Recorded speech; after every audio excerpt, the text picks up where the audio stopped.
I'm Peter Swanson, and this is the story behind my stories.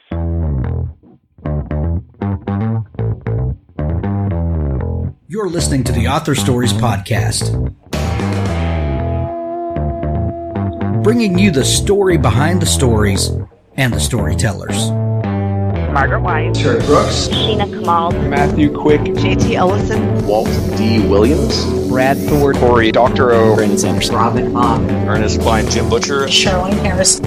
Visit hankgarner.com for archives of all the shows. Today's guest is Peter Swanson.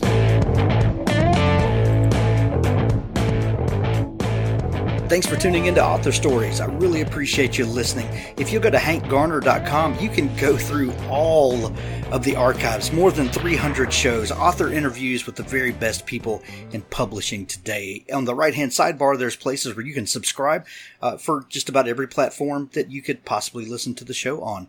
Essence, Book 1, Septima, the first volume in the exciting new science fiction series by Nick Breaker. Troy is no longer himself. Kidnapped by aliens infected with the essence of the dead General Tomas, Troy grasps at his only hope of survival. He merges his soul with the alien parasite trying to possess him, leaving him forever changed, and not entirely for the worse. Once plagued by crippling phobias, Troy is now fearless, willing to fight his enemies with his bare hands. But with his new strength also comes a new weakness: women.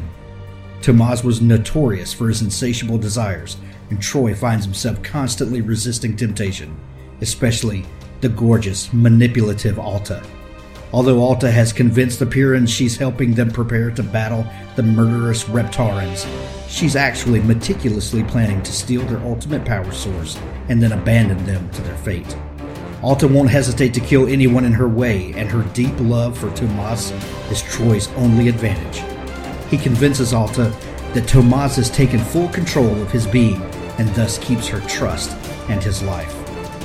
While Alta schemes, Troy covertly struggles to save the Pyrrhans and prevent the Reptarans from invading Earth. But first he must wrest back control of his own soul. Essence, Book 1, Septima, the first volume in the exciting new science fiction series by Nick Breaker. Find it on Amazon today. There's a link in the show notes. Well, thanks for joining me again for the Author Stories Podcast, where I bring you the story behind the stories and the storytellers. Today I'm really excited to have Peter Swanson on the show with me. He has a brand new book out today called All the Beautiful Lies. This is a twisty suspense mystery that is a lot of fun and will probably keep you up at night. And those are some of my favorites. So welcome to the show, Peter. Thanks for having me. I'm glad to have you. We begin each show with the same question, and that question is, what is your first memory of wanting to be a writer or a storyteller? I think, so when I was about, I would say 7 or 8, I got really into Roald Dahl, Charlie and the Chocolate Factory, and James and the Giant Peach, and all of his books, just almost obsessively, so I just reread them. And there are these poems in Charlie and the Chocolate Factory. I guess people consider them songs, because they're the Oompa Loompa songs, but they're more like poems when you read the book. They're these sort of silly rhymed, funny poems, and I was just so mesmerized with those that I started trying to write my own versions of them, just sort of copying that style, because I wanted to do that. And I think that's the first time I remembered, I always loved reading, but it wasn't until then that I was like, no, I want to do this myself. I'm sure they were terrible versions of those. But that's, I do actually think most writers start off by imitating. That's because you read something you love and you want to do it yourself. So that was mine. Roald Dahl is one of those was one of those great writers that you read his stuff as a kid and it's one thing, and then you read it again as an adult and you're like, oh my God, this is some dark stuff.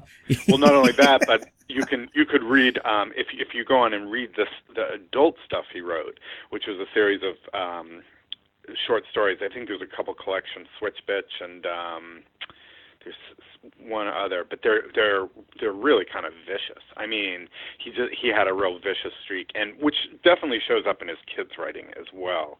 And he had kind of I mean, if you've read a biography of him, he was a troubled man, or maybe not troubled, maybe just not the most likable man. But what a writer! Right. Well, and that's that could be us on any day. Yeah.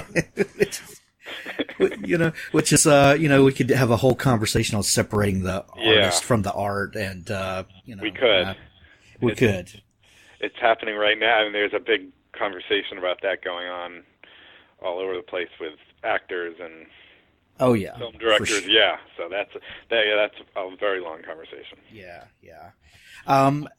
What other types of things did you like to read during that time? I mean, I was a reader, so anything. I read Roald Dahl stuff. I read mystery stuff early on, like Hardy Boys, and then my sister got into Nancy Drew, and I read all her Nancy Drews. And then I would read anything my sister got. So she got all these Judy Blume books, and I would read those. I didn't buy them myself because I was probably, a young boy. I was embarrassed to get Judy Blume books about girls, but of course I read them. And pretty early on, probably too early, when I was like 10 or 11, I just started picking up my parents' paperbacks that were laying around the house. This was back in the sort of late 70s, so it was stuff like Jaws, Coma by Robin Cook. I remember these books so well because they had such an influence on me. And my dad's Ian Fleming books, the James Bond novels that I read really young. I ate those up. So all that stuff I just loved. But definitely, as soon as I started reading thrillers written for adults, I was like, this is the type of thing I like to read, and eventually became the type of thing I like to write. So. Well, the reason I ask is because I'm always fascinated by how a lot of those early experiences and some of the first things you fall in love with are really hard to shake later in life, and they really tend to inform the kinds of things you write, and even when you write in a completely different genre, you can always see the threads of those things showing up, and so I love that. I had an aunt who was a voracious reader, probably 6 or 7 novels, a week, and she just had boxes and boxes and boxes of paperbacks. And I would go, to my grandparents' house, and because she stored all of her books in their garage, and I would just dig through there. And, those Ian Fleming, novels, I remember reading all of those, and, that early exposure to thriller, it's hard to shake. You can't, like everything you write, there has to be an element of mystery, and I love to hear that from another writer. I think there's a sweet spot, like, of a certain age, and I'm thinking it's sort of like, well, for me it was maybe age 10 to sort of 13 or something like there, where everything I saw and read, and the movies, the first adult movies I started to see. So like Dial M for Murder was on television. And I'll never forget that. It was the first Alfred Hitchcock film I saw, and it was about, it's about a husband who's plotting to kill his wife. And it was so fascinating to me. And now it's kind of a slow film. It's like a stage play, but I was riveted. And the first, the Bond books I read, the Bond books, movies I saw, but I feel like everything I saw and read during that period, like I could tell you exactly what happened in all of them. And nowadays I read like books and movies and they're out of my head in like 3 weeks, It's like, but that period, it's like I think you're a sponge. I think you're sucking it all up. So it's interesting. You bring up a great point. Revisiting some of those old books, the storytelling styles have evolved so much in the last few decades. And I guess they always have, but I'm just, comparing things that I read as a kid and then read now. If you go back and read those first Bourne books, the Robert Ludlum, they're very difficult to read now. because, well, first they take place in the 70s, and, he's running into a phone book and hacking a payphone. And if you've watched the movies and try to read those, you're like, this is nothing like the movies. But the pacing is completely different.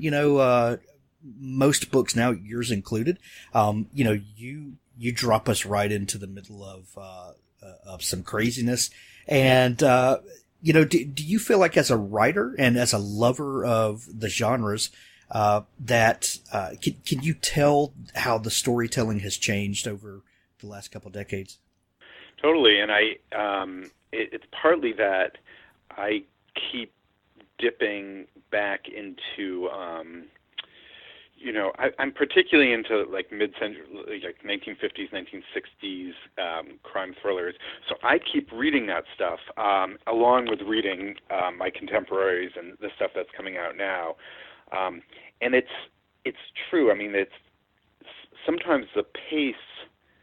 It's interesting. The pace is slower, or can be slower, but often the books are shorter. And I think that's a really interesting thing. There's this, I've just been thinking about this because I feel like as a thriller writer, like I don't have a novel until I've written 70 or 80,000 words. The first James Bond novel, Casino Royale, I think is 52,000 words. It's really short. It's funny, and like the Ira Levin books, Rosemary's Baby, which I loved as a kid, and I think Stepford Wives is about 40,000 words. It's interesting how that's changed. So I actually think books are longer, but they drop you in. They're less slow burn. They go quickly to the action, which can be good, and depending on what it is. Sometimes I prefer the slow burn, actually, sometimes. Yeah. If you go back and read, if you're a fantasy fan at all, like Terry Brooks, the Sword of Shannara, that first series, you're 100 pages into that book before anything happens. Right. There's people are going, they're having drinks, and it's a lot of world building and a lot of setup before any adventure happens, and you could not get away with that today. You need some king or sorcerer needs to be murdered right off the bat. Yeah. And, it's a whole different thing. But what do you attribute the longer novels to? Are we more verbose now? Was that a symptom of writing on typewriters back then, and maybe the editing ability was nobody wanted to completely retype pages? What do you attribute that to? Honestly, I don't know, and I'm curious about it. It's funny because I'm doing a little experiment right now, which is I'm sort of trying to fast write a thriller, and I'm fast writing a thriller that I think is gonna be short, on the short side. And I'm just trying not to worry about it. But I don't know why that happened. I think one of the things that happened was there are all these this explosion of paperbacks. Suddenly there were these cheap books that you could bring on vacation, and they liked them to be short because the printing costs were lower. And if you go back to some of those books, they're like, if you look at an Adele paperback from 1958, the writing goes right up to the margins. They're utilizing every space. So they're really calculating the cost of printing that book versus, the 95 cents or whatever that it cost. And they're planning on selling a lot of copies. So I think they didn't necessarily want really long stuff. And now, but what I don't really understand now is why they expect books to all be this sort of longer range. I mean, it makes sense for fantasy has always been. I don't read fantasy, but that's always been a long form, right? I mean, that's just kind of because of the world building. I think that's kind of the thing. But I think a lot of thrillers are can be done well, unless it's like a complex spy thriller. But if it's sort of a straight up whodunit type of thriller, like those are best at a slightly shorter length, I think. Do you get any feedback from your publisher on length, or have you just kind of gotten to the point where this is your natural writing style? You're going to turn in a book. It's going to be 70, 80, 100,000 words, and that's just where you fall. On my very first book, I think it came in a little short, and my agent, this is prior to the sale, kind of said, it needs to be a little bit longer. I think he wanted it to sort of hit the low 70s, 70,000 words. And I think I kind of internalized that, and now it's just, I'm looking to be 70, 80, or up closer to 100. I've had a couple books that were around 100,000 words. I don't think books should be one length. I think they need to be the length they need to be. So I, certainly there's definitely thrillers that are 140,000 words or whatever, where every word's where it should be that long. But I do think it's funny that there seems to be a minimum number under which they feel like you haven't written a proper novel.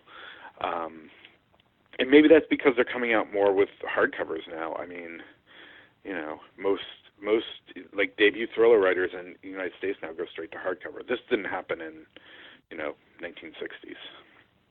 Exactly. So let's get back to you and stop dissecting the industry for a minute. No, I'd much rather talk about the industry. But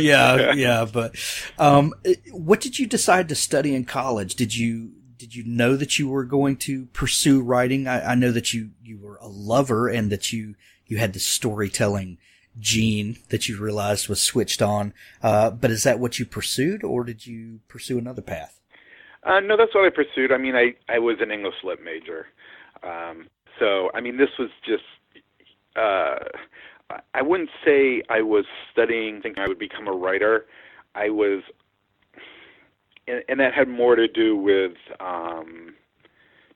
being more like a realist who thought, you can't necessarily plan on being a writer in your life. You have to be able to find an agent and publisher and all that. But I knew I would keep writing, so I wanted to study English lit, and that's what I did, and kept up with some creative writing in college, and then, but not a ton because I was in college, and had other things going on, and then sort of picked it up again in my 20s. Interestingly enough, I was really into poetry at this point. As going back to that Roald Dahl, love, the poetry. Oh yeah, yeah. I think so. I think that started it. And then I think in college I discovered Philip Larkin, who's my favorite poet, and I thought, if I could write one poem as good as a Philip Larkin poem, I'd be satisfied. And tried to do that for many years and didn't manage it. But it was well worth the effort. But I was into poetry, and even when I was into serious poetry, more serious poetry than Roald Dahl, I still had a love for basically light verse, sort of funny poetry, and Philip Larkin, who could be serious at times, was along that spectrum as well. It's very difficult to make a living as a poet. Yeah. Did you have a plan, how you were going to be a professional poet? No, I didn't. I never, if you start to dream a little bit about it, if you let yourself fantasize, the best you can do as a poet is that your poetry would get you a job teaching. You, as a thriller writer, you can fantasize that, you become Thomas Harris and you make millions and millions of dollars. But, poets aren't even allowed to fantasize about that because they're never going to make a lot of money off their poetry. But in theory, you could become published, and if you're published, you could get a job teaching. So I thought a little bit about that. But really, for me, it was more just wanting to write a poem I was really proud of. I think I was really in it for trying to create something that other people might love. So at what point did you decide to write a thriller? I think your first thriller that you published was The Girl with a Clock for a Heart. Where did that book come from, and how? Kind of walk us through the writing and the getting that book out to the world. Well, so that book was not the first book I wrote, because I wrote 3 novels before that weren't published. But the trunk novels that everybody. Yeah, I think I was in my 30s, and I'd written some stories, but I'd never written a novel. And I thought, well, I think I just want to try writing a novel and see what that feels like. I didn't have high aspirations, and I still loved mysteries and thrillers, so I came up with an idea to write a thriller that was or a mystery that was actually set in the poetry world. So the first book I wrote was about this sort of dissolute, underemployed poet named Ted Lockwood, who gets a job as a visiting writer at a university in Maine and solves a crime up there. It's kind of an amateur detective thing. In the poetry world, and I wrote 2 of those novels. They didn't get published. Wrote a thriller that I didn't get representation for, and weirdly, The Girl with a Clock for a Heart was a novella-length story that I wrote.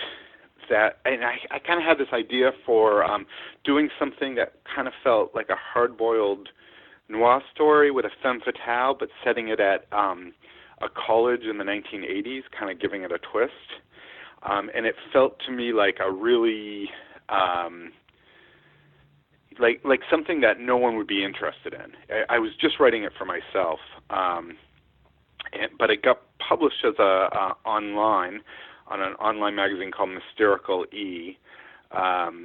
And about a month after it was published, I got an email from an agent saying he'd read the story online, and did I think I could turn it into a novel? And that's how it happened, which is kind of one of those amazing stories that feels like I just sort of stumbled into this agent. Of course, I've been sending letters to agents for years with no response. So. Did being this was your 4th novel that you had written, did you have high hopes for this one, or a lot of writers will say that if this particular book would not have taken off, I would have just written another one, and one day, when I'm in my old age, my children would have to deal with all of these novels that were stuffed in a closet somewhere. Did you put any expectations on this book, or was this just coming out of your need to write? I guess what I'm asking is, in the writing of it, did you know that this was the one, or did you have any sort of expectations? I didn't have any expectations, and I had reached a point where I had gotten sort of enough rejections that I kind of had one of those moments of like, well, why am I doing this? Why am I writing these novels that are just going to wind up sitting in my drawer or my hard drive? And I had this moment, and I sort of made the decision that I'm doing it because I love writing them, and I decided I'm going to keep doing this, and I'll send them out there, but I don't expect anything to happen, and I need to be able to do this for myself because I love to do it, and tone down my expectations. And of course, that's the moment at which something happened. But when the agent, who's still my agent, Nat Sobel, was when I was working on Girl with a Clock for a Heart and turning that into a novel, I still had very low expectations. My wife was excited. She said, "Oh, you have an agent interested in you," and I briefly had an agent before, and nothing came of it. So I was just like, "Well, I'm excited that he's interested in me, but I have no expectations." And he's kind of an old school guy, and he told me he had sold it before he even told me he was going to try and sell it. He sold it over a lunch with an editor he knew, so it came as a total shock that he had sold my book. It's one of those remarkable stories where I kind of came at it sideways. Everyone does it a different way. But I think it meant something that it came after I had decided that I would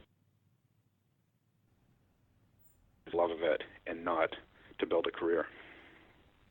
And I think that's happened to a lot of people, that it's when you take the pressure off of the thing and trying to bend it to your will, and just allowing it to be the thing that it is. I think a lot of magic happens that way. I don't know what it is, but it seemed I've heard that story over and over again. Yeah, I have too. And I mean, not everyone has a story, but I have heard that type of thing. And I think it made sense,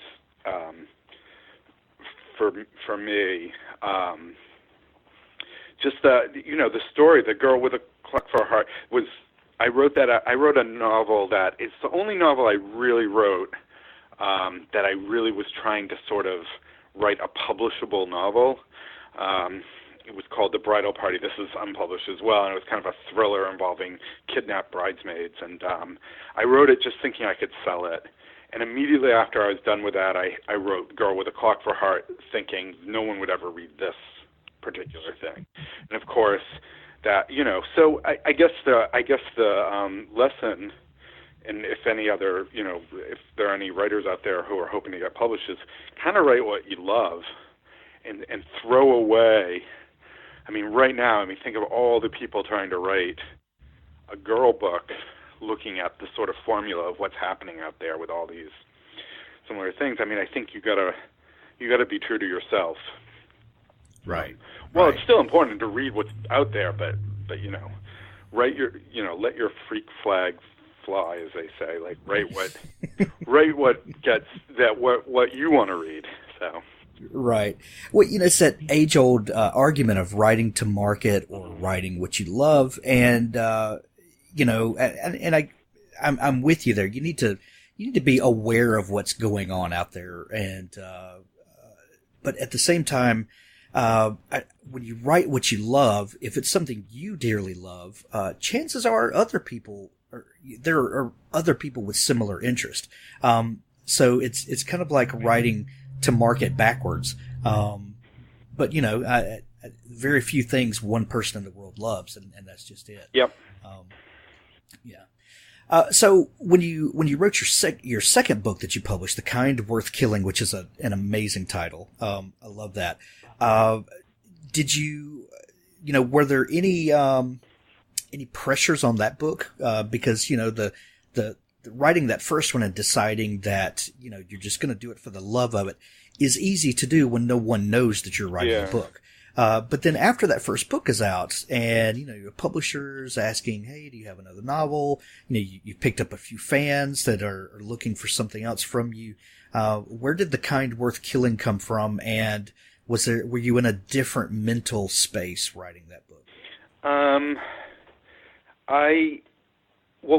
I basically wrote that book before my first book was published. So it was kind of in the year leading up to Girl with a Clock for a Heart being published. So I didn't have, I didn't know what was going to happen with the first book. What I did know was, because I had signed a 2-book deal, was that this book was going to go to publication. 99% chance. They can always throw out a deal. But so there was that pressure, knowing that I wasn't just writing for myself. I'm writing a book that's going to be published and hopefully will please my editor and the publishing house and all that.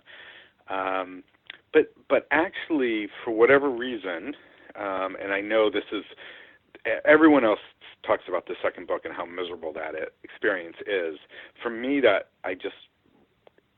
was a great writing experience, The Kind Worth Killing. It just kind of happened easily, as easily as writing a book can be.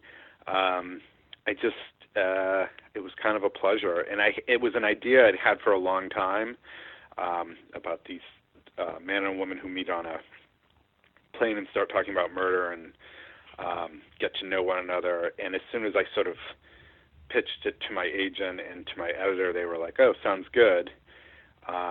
And then I just started writing it, and it wound up sort of surprising me. It took some twists and turns that I didn't expect it to take, and it was a really good writing experience. So that's the opposite of everyone else you talk to, which is, just like miserable writing that second novel. So a man and woman meet on a plane, and what happens to them? Well, they kind of play a truth-telling game where they'll tell each other that they figure since they're never going to meet each other again, they can tell each other the entire truth. And the truth that the man tells the woman is that he's thinking about killing his wife, who's unfaithful, and which would normally be the end of. If that happened in real life, she would probably change seats. Right. But in the novel world, she says, not only do I think this is a good idea, but I think I can help you with this. And then it kind of goes in a different direction than you'd think. I mean, that's very Strangers on a Train, but it turns out there's other characters in play as the book progresses. But it was a fun book to write. I really enjoyed the character of Lily Kintner, who's the woman on the plane, who has her own dark past, and is essentially I like to think of her as a very practical murderer. Someone who's she's not bloodthirsty. She's just not bothered by blood.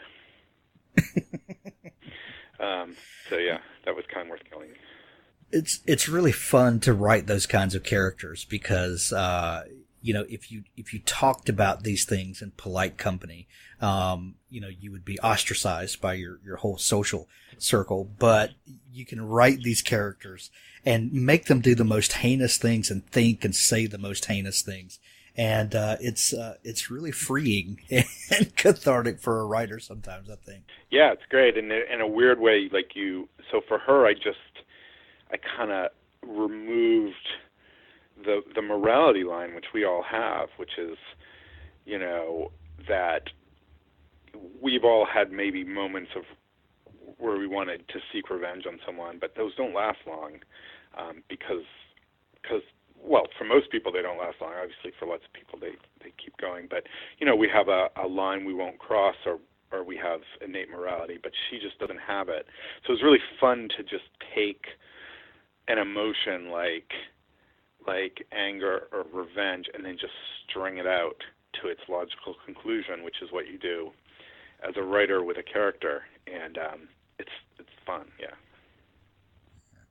Your third book, Her Every Fear, which came out the beginning of last year. Tell us about that book. I kind of wanted to do, I had, again, it was an idea I had for a long time, which was, it was based around an apartment swap, where, in this case, two people who didn't know one another, they're distant cousins, swap apartments. So the man comes from London and or he comes in and moves to London, and the woman moves from London to Boston, and it focuses first on the woman, and she arrives in this apartment, and all his stuff is there, and shortly after she arrives, she hears that there's been a murder in the apartment building, and she begins to suspect that that her cousin was the one who did it. She's living in his apartment. She's surrounded by things that clues to his existence, and that's what was interesting. And then I sort of always wanted to write about a character with anxiety disorder, and this character Kate, the Londoner, became that character as well. So it put added pressure in the book where she's a little agoraphobic. She's nervous about traveling to a new country, so she's sort of stuck in this apartment. But it also might be a dangerous place to be. So I kind of melded those two ideas together and came up with Her Every Fear. Your books are very Hitchcockian in the storytelling. I definitely get that vibe from the way you write, and now talking to you for a half hour, I definitely understand a lot of those influences and but when you're writing, are those influences, are they conscious, or is this just, does your storytelling just come out of what you've immersed yourself in, for all this time? Or do you ever sit down and say, I want to write something and and I kind of want this feeling like that. Is it ever conscious at all? So it's a little bit conscious. I mean, I think ultimately once the book's going, you want to tell the story, you want to immerse yourself in it, and you want to be true to the story you're telling. Now, I do a little, I kind of look at, occasionally you get stuck, and I will kind of look at books I've loved before and sort of think, like, how did that author do that? Or why does this work in in Rear Window? Like, why does this work well? And it works well because it never leaves the apartment. And you kind of think about that. I do think about those things because, ultimately, I mean, one, you're trying to be true to the story, but two, you're trying to write something that is going to be riveting, hopefully. And you want to look at how other people do that. I think that's part of the process. Your new book is called All the Beautiful Lies. The cover is amazing. It really gives you this unsettling feeling. Where did the idea for this book come from, and how has your experience been with this being your fourth published novel? And is it getting easier? Is it getting harder? Kind of what's your experience like now? So the idea behind the book, actually, it's an idea I've had for a long time. I have a lot of ideas sort of floating around in the back of my head, and this one was sort of a kind of a classic whodunit about this. It starts with this college graduate whose father has died, who moves back to the small town on the coast of Maine to live with his stepmother, who he doesn't know that well, and so he's sort of getting to know her, and then this mysterious stranger, this young woman, arrives in town, and it looks like this young woman might have had a secret life with his father as well. So he's basically unraveling the mystery of his father's life. And then that's one section of the book, and then the other section is it delves back in time to the stepmother and her upbringing, and she has her own dark past, and eventually these two storylines kind of collide. So it was originally a kind of a straight-up whodunit, and at this point, I mean, it's partly a whodunit, and then it's partly, I think, a psychological thriller about this stepmother. And the model I used for this was I kind of wanted to write a gothic novel, but with the genders reversed. So, I mean, it's instead of a young woman going to a sort of house with a mysterious figure, which is usually male, it's kind of a young man, and he's in this house with this mysterious figure of his stepmother, with a gender reversed. How do you feel like the storytelling was affected by doing that? It's an age-old story, but you really turn it on its head. As a writer, was there a certain freedom from doing that you're kind of exploring new territory and getting to really kind of play with the reader's mind a little bit by doing that? Yeah, I mean, I think I'm sure there's another example out there. I don't know of one, and I do like Gothic stories. They tend to be the same, and I think if you're going to do something Gothic, you got to put a kind of a twist on it. So maybe it's that you set it in the city and you don't set it in the country or whatever. But yeah, it was more like as soon as I realized where this book was going, I was like, oh, this is a Gothic tale. So what you want to do is you want to make this young man sort of not know what's happening around him, and he's slowly picking away at the truth. And that's usually the position the sort of young woman holds. So I don't know. I think hopefully it just brings some sort of freshness to the idea. I don't know if there's any gender politics behind it or anything like that. But the story interested me, and what particularly interested me was the character of the older woman, Alice, and her backstory and the way she is. What she becomes. In writing thrillers and mysteries, Agatha Christie was the kind of the pioneer of kind of our modern murder mystery. And most of her books, you've got a hero like Hercule Poirot, and at the end he brings all of it together, and and maybe some heinous things have been done, but he kind of walks out into the daylight at the end, and we as readers feel relief, and we feel better at the end. Although we've been through all this emotional turmoil, we know that the world is set right again and justice has been served. Do you feel as a thriller writer that there needs to be a resolution like that, or do you ever leave the reader a little unsettled at the end? I like all sorts of different types of thrillers, including Agatha Christie books, which I, have read almost all of them, and I love them. She was the great plotter of the genre, and so I like books that tie them up. I'm also very attracted to books that that don't tie it up at the end, or end darkly, or have a sudden twist. And I even don't mind books that leave the resolution tentative. Now, my first novel, Girl with a Clock for a Heart, had an ending that I thought, when I wrote it, was fairly clear, although I knew that it left some things up in the air. And boy, did I hear, I heard more, I got more emails on that. Like, how dare you write that ending? From readers. And I was like, wow, people really like resolutions. I like the kind of open-ended thing, and I thought it. I do too. But we're in the minority. I think a lot of readers out there get really annoyed if not everything's explained.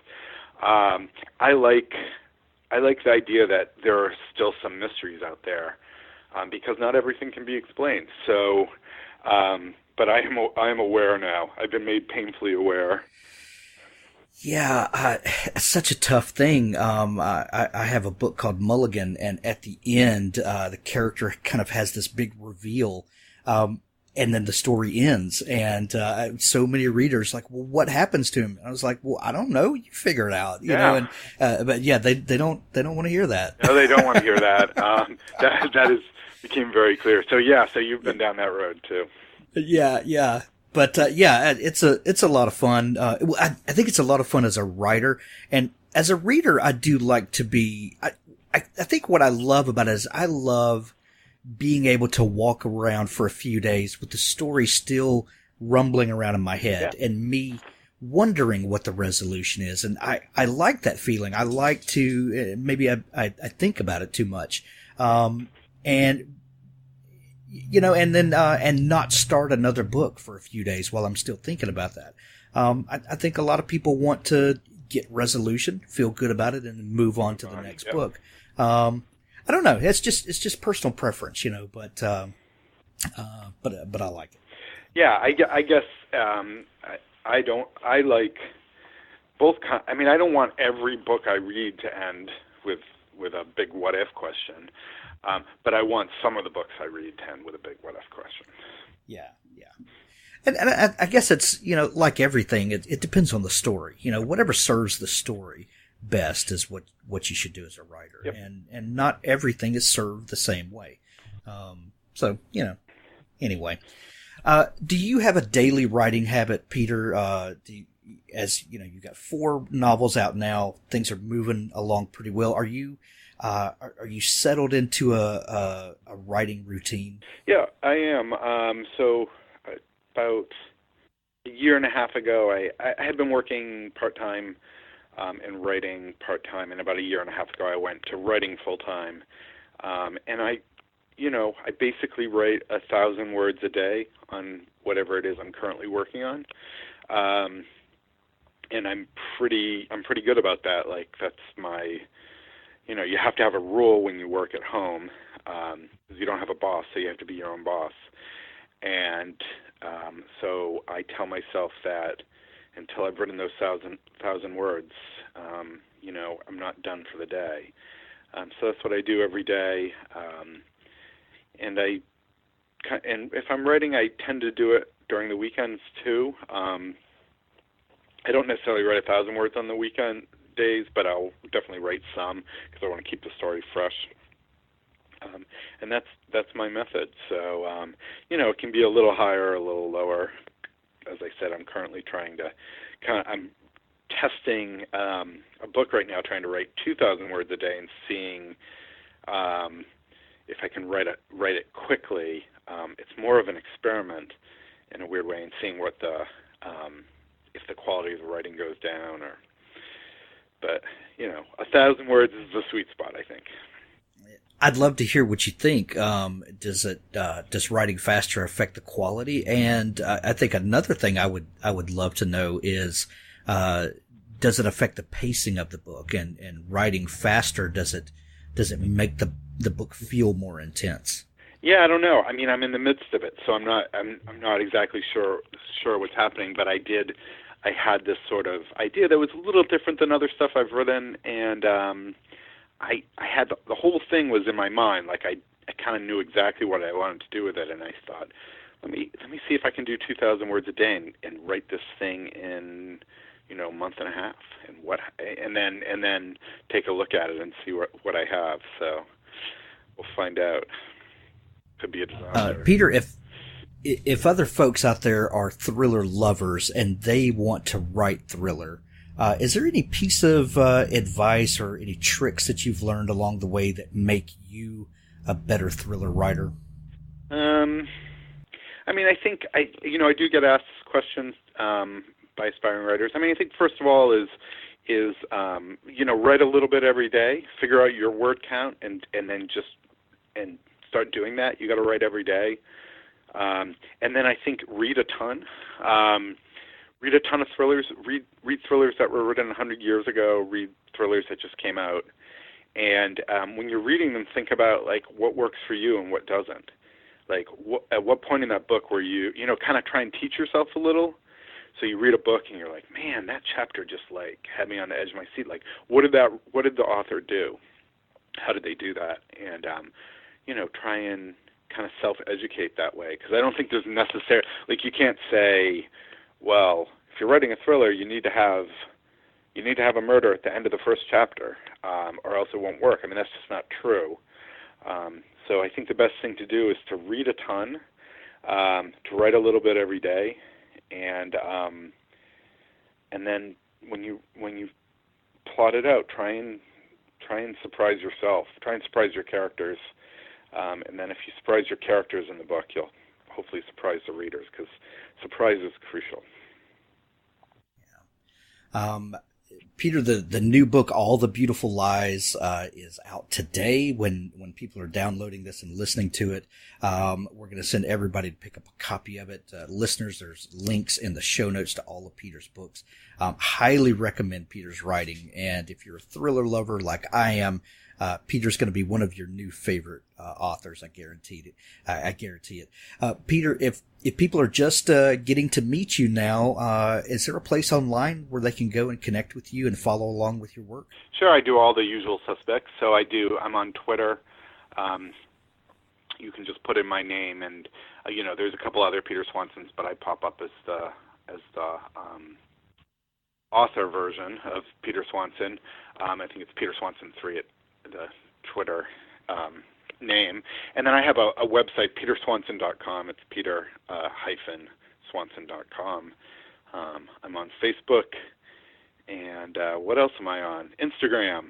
So you can find me in all those places, and I will happily respond to any questions coming my way.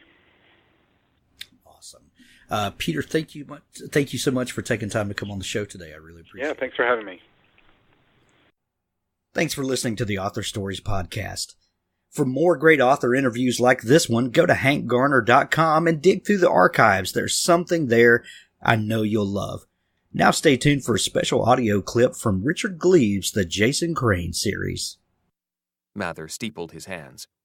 You asked to join us once. Hedwig leaned forward, eagerly. The appointed. Does that appeal? Yes.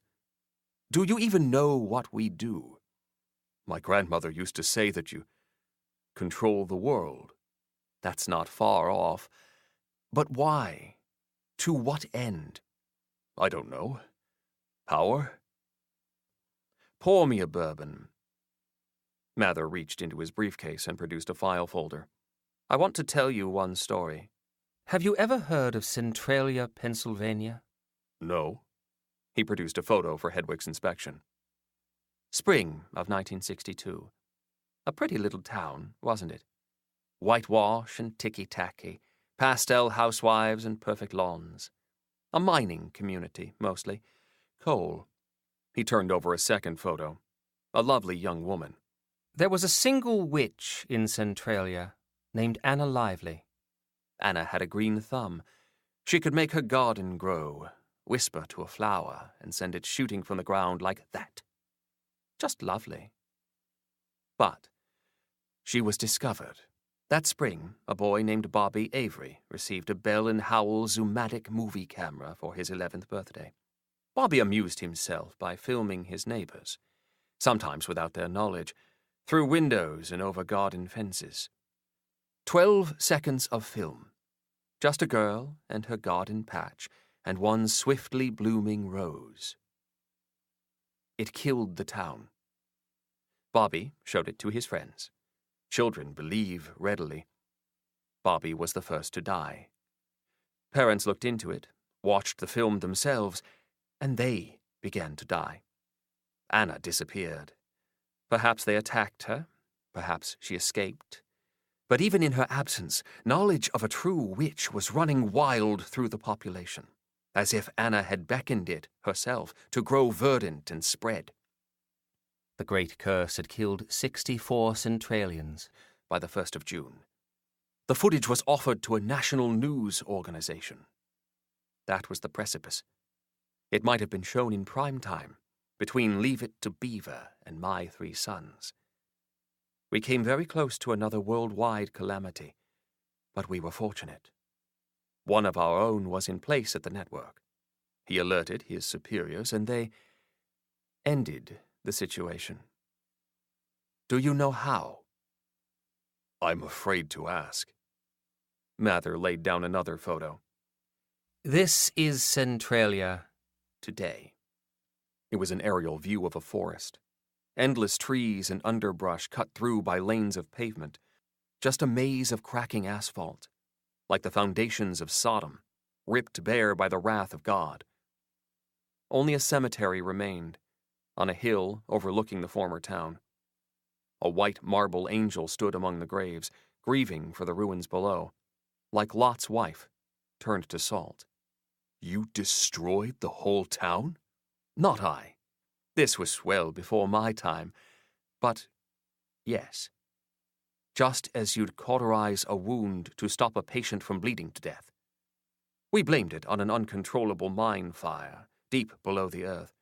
We actually set the coal burning, in case someone investigated. It burns today. Touch any of those streets and you'll find them hot, the asphalt melting as if the town sat just above perdition. It's not something we're proud of, but it was necessary to save the world. Centralia, Pennsylvania, and everyone who'd seen that film had to be sacrificed. Mather collected the photos. So, that is why the appointed exist, and that is what we do. Still want to join?